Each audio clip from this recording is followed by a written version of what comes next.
Hello বন্ধুরা, কেমন আছো তোমরা সবাই? Good morning. আজকে এই যে কাতলা মাছ দিয়ে আমি একটা কাতলা মাছের ঝাল বানাবো। টমেটো, পেঁয়াজ, ধনিয়া পাতা, রসুন, সম্বাসের জন্য তেজপাতা, শুকনো মরিচ, আদা সব কিছু রেডি করে রেখেছি। তারপরে এই যে মশলা, সব কিছু মশলা। তারপরে এদিকে কড়াইও বসিয়ে দিয়েছি। কড়াইও গরম হয়ে গেছে, এখন তেল দিয়ে দেব। আজকে একদম সিম্পল টমেটো দিয়ে কাতলা মাছের ঝাল বানাবো আর পালং শাক বানাবো। তেলটা গরম হয়ে গেছে, এখন আমি সম্বাস দেব। সম্বাসের জন্য এই যে তেজপাতা, শুকনো মরিচ দেব,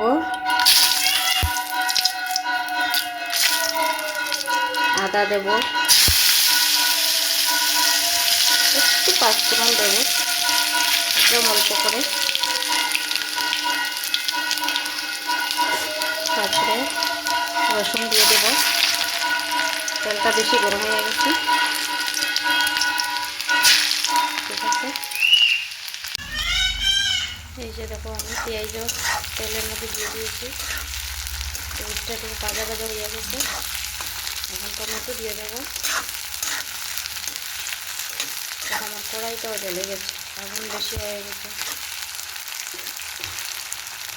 এত উড়াধরা, 10:30 11টা বেজেই চলছে। 12টার সময় যাবো আবার মেপে আনতে, তাই একটু উড়াধরা করে বানিয়েছি আর কড়াইটা জ্বলে গেছে।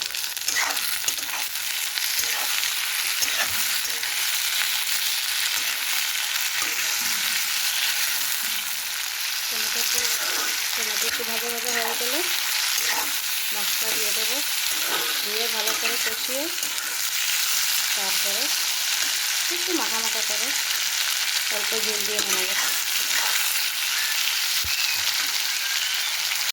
এই যে টমেটোটা ভাজা ভাজা হয়ে গেছে, এখন হলদি, মরিচ, জিরা, লবণ সব কিছু দিয়ে দেবো। দিয়ে ভালো করে সাতলাই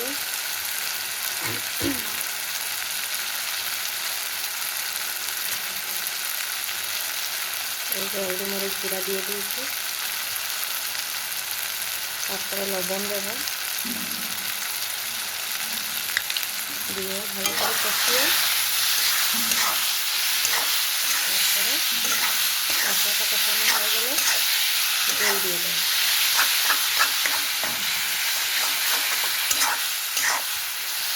একটু চিনি দেবো, চিনি দিলে এতে ঝাল ঝাল মেটা মেটা ভালো লাগবে। আপনারা চাইলে দিতে পারেন, নাও দিতে পারেন, আমি একটু দিলাম। আর মেয়েগুলো একটু ঝাল কম খায়, আমি একটু ঝাল বেশি ভালোবাসি, তাই একটু চিনিটা দিলাম। দিলে ওদের ঝালটা কম লাগবে।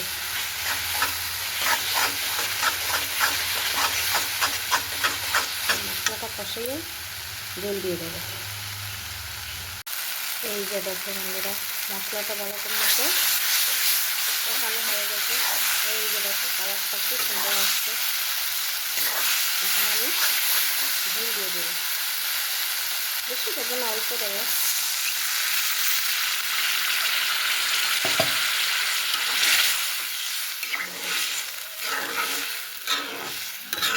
একটু জাল উঠলে পরে তারপরে মাছটা দিয়ে দেবো।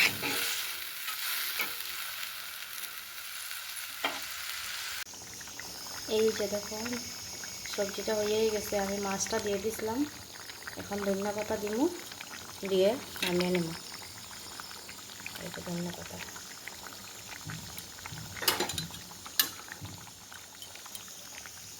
হয়েই গেছে, এখন নামাইয়ে দেব। এই যে দেখো বন্ধুরা, গরম গরম ধোয়া ওটা কাতলা মাছের ঝাল